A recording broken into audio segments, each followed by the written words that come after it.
کہ اگر کسی شخص کو گھر میں چھوڑ کر اس کا دروازہ بند کر دیا جائے تو اس کی روزی کدھر سے آئے گی؟ آپ علیہ السلام نے فرمایا جدھر سے اس کی موت آئے گی۔ آپ کا یہ جواب عام طور پر لوگوں کی سمجھ میں نہیں آتا، انسان اس کو سمجھنے سے قاصر ہے، اور اس کی وجہ یہ ہے کہ وہ اس کائنات کو، اس کائنات کے چلانے والے کو اور اس کائنات کے چلنے کے نظام کو نہ سمجھتا ہے اور نہ جانتا ہے۔ اس کو صرف اتنا ہی پتہ ہے جو اس نے دیکھا ہے، اس کو صرف وہی معلوم ہے جتنا وہ آج تک ریسرچ کر چکا ہے، دیکھ سکا ہے، سمجھ سکا ہے، اور وہ صرف وہی چیزیں جانتا ہے جو مادے کی ہیں، جو اس دنیا میں فزیکلی موجود ہیں، وہ صرف ان کے بارے میں جانتا ہے۔ اس کے علاوہ اس کے پاس کوئی علم نہیں ہے۔ آپ علیہ السلام کے پاس دنیا کے علوم کے علاوہ کائنات کے بھی علوم تھے، اس پروردگار کی طاقت اور قدرت کے بھی علوم موجود تھے۔ آپ اس طرح کے جواب بھی دیتے تھے، لیکن لوگ ان کو سمجھنے سے قاصر تھے۔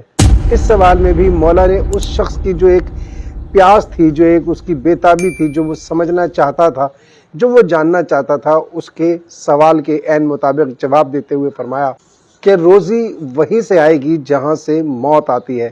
یعنی اگر کوئی شخص پروردگار عالم کی قدرت کو للکارتا ہے، چیلنج کرتا ہے، تو وہ ہرگز بے بس نہیں ہے، وہ مسبب الاسباب ہے، وہ علی کل شیء قدیر ہے، وہ جو چاہے وہ کر سکتا ہے، جس کا ہمیں تصور بھی نہیں ہے، ہم سوچ بھی نہیں سکتے۔ لیکن کیونکہ انسان کم علم ہے اور جاننا چاہتا ہے، تو اس کے لیے یہ جواب کافی ہے کہ جہاں سے اس کی موت آئے گی، جہاں سے موت کا فرشتہ اس بند گھر میں داخل ہوگا، وہیں سے پروردگار عالم روزی اور رزق بھی پہنچائے گا۔ وہ جانتا ہے کہ اسے اپنے کام کیسے کرنے ہیں۔ مولا امام علی علیہ السلام نے چند لوگوں سے ان کے مرنے والے کی تعزیت کرتے ہوئے فرمایا، مولا علی علیہ السلام نے ایک جماعت کو ان کے مرنے والے کی تعزیت کرتے ہوئے فرمایا، اس موت کی ابتدا تم سے نہیں ہوئی ہے اور نہ اس کی انتہا تم پر ہے، یہ تمہارا ساتھی مصروف سفر رہتا تھا، اب بھی یہی سمجھو کہ وہ اپنے کسی سفر میں ہے، اگر وہ آ گیا تو بہتر، ورنہ تم خود اس کے پاس پہنچ جاؤ گے۔ آپ علیہ السلام نہج البلاغہ کی حکمت 357 میں فرماتے ہیں کہ یہ جو شخص مرا ہے، یہ کوئی پہلا شخص تو نہیں ہے جو اس دنیا سے گیا ہے، اور نہ ہی ایسا ہے کہ یہ آخری شخص ہے، اس کے بعد اب کسی کو اس دنیا سے نہیں جانا ہے۔ یعنی کوئی ایسا نہیں ہے کہ جس نے موت کا مزہ نہ چکھنا ہو۔ یہ صدیوں سے، ہمیشہ سے یہ ہوتا چلا آیا ہے اور یہ ہوتا رہے گا۔ نہ تو یہ پہلا واقعہ ہے کہ جس کے اوپر اتنا غمگین ہوا جائے یا اتنا افسوس کیا جائے یا ایک ایسا اس کو سمجھا جائے کہ یہ کچھ اچانک ہوا ہے، ایسا نہیں ہونا تھا، اور نہ ہی آخری مرتبہ ہوا ہے۔ آپ علیہ السلام اس حکمت میں بھی یہی سمجھانے کی کوشش کرتے ہیں کہ جیسے یہ شخص زندگی میں سفر پر رہتا تھا، یہی سمجھو کہ یہ اس وقت بھی ایک سفر پر گیا ہوا ہے۔ اگر آ گیا تو ٹھیک ہے، اور اگر نہیں آتا تو ایک نہ ایک دن تمہیں بھی جا کر اس سے ملنا ہے۔ یعنی یہ سفر ہے، یہ زندگی ایک سفر ہے، اسے سمجھنے کی ضرورت ہے۔ ہم کہیں سے آئے ہیں اور کہیں ہمیں جانا ہے، ہمیں ہمیشہ یہاں نہیں رہنا ہے۔ تو جو چلا گیا ہے نہ اس کا افسوس کرنے کی ضرورت ہے، اور اگر کوئی دنیا میں آیا ہے تو اس پر بھی اچنبھا نہیں ہونا چاہیے۔ صرف ضرورت اس بات کی ہے کہ اس سفر کو سفر سمجھتے ہوئے سفر کی طرح گزارا جائے، اور یہاں پر اپنی زندگی کو آخرت کے لیے تیار کیا جائے۔ جہاں ہمیں جانا ہے وہاں کی تیاری کی جائے، ہمیں جو آزمائشیں ہمیں دی گئی ہیں اس میں پورا اترنے کی کوشش کی جائے، زندگی ویسے گزاری جائے جیسے وہ مالک چاہتا ہے، جس نے ہمیں اس سفر میں مبتلا کیا ہے، جو چاہتا ہے کہ ہم اس سفر کو انجام دیں، ہمیں اس کی مرضی کے مطابق اس سفر کو انجام دینا چاہیے اور آخرت کی تیاری کرتے رہنا چاہیے۔ مولا متقیان مولا امام علی علیہ السلام نہج البلاغہ کی حکمت 358 میں فرماتے ہیں، اے لوگو، چاہیے کہ اللہ تم کو نعمت و آسائش کے موقع پر بھی اسی طرح خائف و ترساں دیکھے جس طرح تمہیں عذاب سے ہراساں دیکھتا ہے۔ بے شک جسے فراغ دستی حاصل ہو اور وہ اسے کم کم عذاب کی طرف بڑھنے کا سبب نہ سمجھے تو اس نے خوفناک چیز سے اپنے کو مطمئن سمجھ لیا، اور جو تنگ دست ہو اور وہ اسے آزمائش نہ سمجھے تو اس نے اس ثواب کو ضائع کر دیا کہ جس کی امید و آرزو کی جاتی ہے۔ آپ علیہ السلام فرماتے ہیں کہ جب انسان کے پاس نعمتیں ہوں، آسائشیں ہوں، اس وقت اس کو ایسے خوف زدہ ہونا چاہیے جیسے اس پر کوئی عذاب آ رہا ہے۔ آخر آپ ایسا کیوں چاہتے ہیں؟ اس وقت تو بڑا مزہ آ رہا ہوتا ہے، بڑا انسان پرسکون اور آسائش زندگی گزار رہا ہوتا ہے، اس وقت ایسا سوچنے کی کیا ضرورت ہے؟ دراصل اس وقت انسان ایک فریب میں ہوتا ہے، ایک دھوکے میں ہوتا ہے۔ وہ یہ سمجھ رہا ہوتا ہے کہ جتنی آسائشیں، جتنی دولت اس کے پاس ہے، یا تو وہ اس کے نصیب میں لکھی تھی، یا پھر وہ سب کچھ اس کی ہی وجہ سے اس کے پاس ہے۔ اس کی عقل، اس کی سوچ، اس کی سمجھ، اس کی قابلیت، اس کی اہلیت کی وجہ سے اس دنیا سے اس نے یہ تمام آسائشیں، یہ تمام دولت، مال اور یہ طاقت اور یہ ثروت سب کچھ جمع کیا ہے۔ یہ سب اس کی اپنی وجہ سے ہے۔ جبکہ وہ خدا کو بھول جاتا ہے، اس کی خدائی کو بھول جاتا ہے، وہ ان فرائض کو بھول جاتا ہے کہ جب پروردگار عالم یہ اس کو تمام آسائشیں دے رہا تھا، اس پر کچھ فرائض بھی عائد کر رہا تھا۔ اس وقت انسان نہیں سمجھتا، وہ اپنے مزے میں گم ہوتا ہے۔ اس وقت تو اس کو شیطان کے ورغلائے میں اسے اپنی طاقت کا اتنا گھمنڈ اور اتنا غرور ہوتا ہے کہ اسے آس پاس کے غریب اور مظلوم لوگ بھی نظر نہیں آتے، بلکہ وہ اتنا ظالم بن جاتا ہے کہ ان کے اوپر ظلم کرنا شروع کر دیتا ہے۔ وہ اس پروردگار عالم کی طاقت کو، قدرت کو بھول جاتا ہے، اور یوں وہ ایک عذاب کا مستحق بنتا ہے۔ پھر آپ علیہ السلام فرماتے ہیں کہ اگر انسان تنگ دستی میں ہے، غربت میں ہے، کسی طرح مصیبتوں نے اسے گھیر رکھا ہے، تو وہ اس وقت یہ سوچے کہ پروردگار نے اسے آزمائش میں ڈال رکھا ہے اور اس کے بعد اس کے لیے بڑے اجر اور ثواب رکھے ہیں۔ لیکن وہ سمجھتا کیا ہے کہ پروردگار عالم نے اس کو اس مصیبت میں ڈال کر، مشکل میں ڈال کر خدا نہ خواستہ کوئی ناانصافی کی ہے۔ وہ دنیا میں تو سب کو بڑے آرام سے رکھے ہوئے، بس اسی کے نصیب خراب ہیں، بس اسی کے ساتھ یہ ساری مصیبتیں اور پریشانیاں ہیں، یہی بیماری کا سامنا کر رہا ہے، یہی تنگ دستی کا سامنا کر رہا ہے، فاقے ہیں جو صرف اسی کے لیے۔ نتیجتاً کیا ہوتا ہے کہ وہ شکوے کرنے لگتا ہے، وہ اس کی قدرت پر، اس کی عدل پر انگلی اٹھاتا ہے، اور یوں وہ گناہ گار ہوتا ہے۔ اب ہوتا کیا ہے کہ یہ مصیبت اور پریشانیاں تو اس کے اوپر ہیں ہی، اور ایک وقت کے ساتھ ان کو جانا ہی ہے۔ اگر وہ یہ سمجھ کر اس کو کہ پروردگار کی طرف سے آزمائش ہے اور صبر و شکر سے اس وقت کو گزار دیتا ہے، تو اس کے لیے اجر و ثواب ہے۔ لیکن اگر وہ یہ نہیں سمجھتا ہے تو ایک طرف تو وہ اس ثواب کو چھوڑ دیتا ہے، ثواب سے محروم ہو جاتا ہے، بلکہ دوسری طرف وہ گناہ کا بھی حقدار بنتا ہے۔ اس لیے ہمیں ہمیشہ ہر مشکل اور پریشانی کا حل اس پروردگار سے طلب کرنا چاہیے، اس سے دعائیں مانگتے رہنا چاہیے، اپنے برے وقت کو ایسے ہی گزارنا چاہیے جیسے وہ چاہتا ہے۔ مولا متقیان مولا امام علی علیہ السلام نہج البلاغہ کی حکمت 359 میں فرماتے ہیں: اے حرص و طمع کے اسیرو، باز آؤ، کیونکہ دنیا پر ٹوٹنے والوں کو حوادث زمانہ کے دانت پیسنے ہی کا اندیشہ کرنا چاہیے۔ اے لوگو، خود ہی اپنی اصلاح کا ذمہ لو اور اپنی عادتوں کے تقاضوں سے منہ موڑ لو۔ اے طمع اور حرص کے اسیرو، یعنی اسیر کہتے ہیں قیدی کو، اور جو حرص اور طمع کا اسیر ہوتا ہے، یعنی جو لالچی ہوتا ہے، جو حرص کرتا ہے، دیکھا دیکھی جو دنیا کو حاصل کرنا چاہتا ہے، جو دوسروں کے پاس ہے، کوشش کرتا ہے کہ وہ میں بھی حاصل کر لوں، جو ان عادتوں کا غلام ہوتا ہے، جو ان کا قیدی ہوتا ہے، یعنی وہ صرف وہی کرتا ہے کہ جو اس کی حرص اور طمع کہتی ہے، وہ اس لالچ کو، اس طمع کو حاصل کرنے کے لیے، خواہشات کو حاصل کرنے کے لیے بس لگا رہتا ہے، نہ اچھا دیکھتا ہے نہ برا دیکھتا ہے، بس حلال حرام سب چلتا ہے، آنے دو، بس کسی طرح سے اس کی خواہشات پوری ہوتی رہے۔ آپ علیہ السلام فرماتے ہیں کہ ایسے لوگ جو ہوتے ہیں وہ دنیا پر ٹوٹے پڑے ہیں، یعنی وہ دنیا کو ایسے جیسے کوئی بھوکا کسی کھانے پر ٹوٹ پڑتا ہے، اس طرح سے ٹوٹے پڑے ہیں۔ ایسے لوگوں کے بارے میں آپ فرماتے ہیں کہ ان کو اندیشہ ہونا چاہیے، انہیں خطرہ ہونا چاہیے اس بات کا کہ حوادث ان پر دانت پیس رہے ہیں، یعنی حوادث کہتے ہیں حادثات کو، اور ان پر دانت پیسنے کا مطلب یعنی بالکل تیار کھڑے ہیں کہ انہیں کسی طرح سے موقع ملے اور وہ اس پر حملہ کر دیں۔ کوشش کرنی چاہیے کہ ایسے حالات میں کہ جب ہم گناہوں میں اور جرائم میں بالکل ڈوب چکے ہوں، صرف دنیا کے لیے ہم سب کچھ کر رہے ہوں، اس وقت ہمیں اس بات کا اندیشہ ہونا چاہیے، خطرہ ہونا چاہیے کہ ہمیں کبھی بھی کسی بھی وقت حادثات لے لیں گے، ہم لقمہ اجل بھی بن سکتے ہیں، ہم کسی جرم کا ارتکاب کرتے ہوئے پکڑے جا سکتے ہیں، گرفتار ہو سکتے ہیں، کسی کے ظلم کا نشانہ بھی بن سکتے ہیں، ہمارے ساتھ بہت سے حادثات ہو سکتے ہیں۔ یہ خطرہ ہر وقت سر پہ رہنا چاہیے، اور اس خطرے کی وجہ سے ہمیں یہ تمام کام نہیں کرنے چاہیے۔ اس کے بعد آپ علیہ السلام فرماتے ہیں کہ اے لوگو، تم اپنی اصلاح خود کرو، کوئی آ کر تمہاری اصلاح ہرگز نہیں کرے گا۔ تمہارے اوپر جو ہدایت تھی وہ پہنچا دی گئی، جو دین تھا وہ پہنچا دیا گیا، تمام نظام تمہیں سمجھا دیا گیا ہے۔ اب تمہارا کام ہے کہ وہ دین حاصل کرو، وہ علم حاصل کرو، اور وہ سمجھنے کے بعد تم اس پر عمل کرتے ہوئے اپنی اصلاح کرو۔ آپ علیہ السلام فرماتے ہیں کہ یہ جو تمہاری عادتیں ہیں ان سے منہ موڑ لو. یعنی ہم عام طور پر کہتے ہیں کہ ہمارے اندر بہت ساری برائیاں ہیں, بہت ساری خامیاں اور جو ہماری اب عادت بن چکی ہیں. مثال کے طور پر ہم بات کرتے میں بار بار گالیاں دیتے ہیں, بہت سارے ایسے کام کرتے ہیں, کوئی نشہ کرتے ہیں, کوئی غیبت کرتے ہیں, رشوت لیتے ہیں, کوئی یعنی گناہوں میں, جرائم میں ہم ان کی دلدل میں دھنس چکے ہیں. اس وجہ سے ہم کہتے ہیں کہ یہ ہماری عادت بن چکی ہے, اب ہم اس سے بچ نہیں سکتے. آپ علیہ السلام کہتے ہیں کہ اس سے منہ موڑ لو.